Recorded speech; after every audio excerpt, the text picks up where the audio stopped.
Amigos queridos, otra vez, amigos de la historia, aquí estamos con el historiograma sobre 2000 años de cristianismo y ya a esta altura llevamos algunos días hablando sobre el tema. Yo me permito aconsejarles que tengan en mano esto, porque les va a resultar mucho más interesante todavía si cuentan con el esquema en la mano para entender mejor lo que queremos en estos días ir diciendo y avanzando en materia de historia.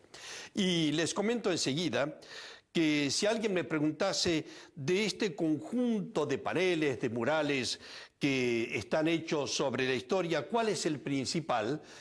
Yo les diría que para mí, sin duda, el principal es el primero de todos, aunque desde otra perspectiva también son fundamentales los últimos, porque se refieren a nuestra época. Pero empezando, al principio de todo, nos encontramos con este panel que tiene un índice, que es el que vamos a ver ahora nosotros aquí, en los paneles grandes, es decir, en los murales. Y yo les pediría que ahora se concentren especialmente en este lugar concreto, que es lo que llamamos el índice. ¿Y de dónde viene el interés? Bueno, porque es, al ser el índice, y además un índice en colores, tiene la particularidad que esos colores y esos lugares, aproximadamente, se refieren a lo que viene después. El centro, para nosotros, miembros de la Iglesia, es naturalmente el Papa. No es para decir que los papas hayan sido siempre las figuras más importantes, no quiero decir eso, pero sí que es como un eje, como una columna vertebral en torno a quienes fueron llevando adelante la barca de Pedro, ya que ellos eran los sucesores de Pedro. Y fíjense ustedes que están los papas escritos en azul, y en azul están otros temas vinculados con la historia de la Iglesia más directamente. El color azul es además el color de María, y por eso es que ella está siempre presente en este conjunto. La historia de la Iglesia para arriba, vemos que nos habla de los santos doctores y de las cruzadas, cosa que en los últimos paneles ya no tiene importancia, pero aquí sí. Y después está en color rojo las persecuciones y los mártires. Este es un tema capital, porque el surgimiento del cristianismo y su continuidad a lo largo de la historia pasa por aquellos que se entregaron como Cristo hasta el fin. Y de allí para arriba nos encontramos con los elementos de lo que se suele llamar la historia profana, los hechos y los acontecimientos del mundo que tienen que ver con cada época de la historia. Arriba, reyes y emperadores e imperio romano. Naturalmente, estamos al principio de la historia del cristianismo y de ahí la importancia de estos acontecimientos. Al final ya veremos que se nos hablará en otros términos de política y de economía de acuerdo a los criterios modernos.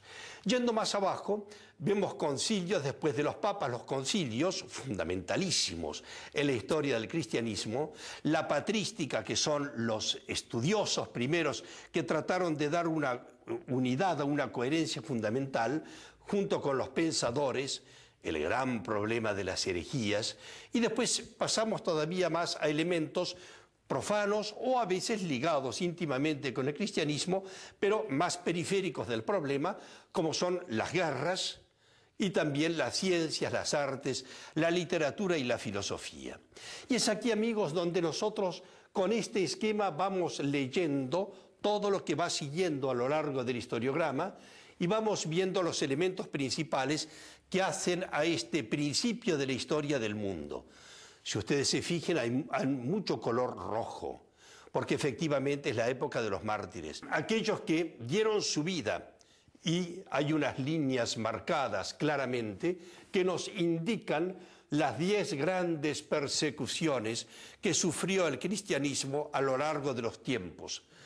También quisiera hacer una referencia especial en todo esto a algunos dibujos que son como expresión de la época. El primero de ellos aquí nos habla de un escritor sagrado, más aún, escritor bíblico. Son los evangelistas, es San Pablo, los escritores de los textos bíblicos, aquellos que conforman el Nuevo Testamento.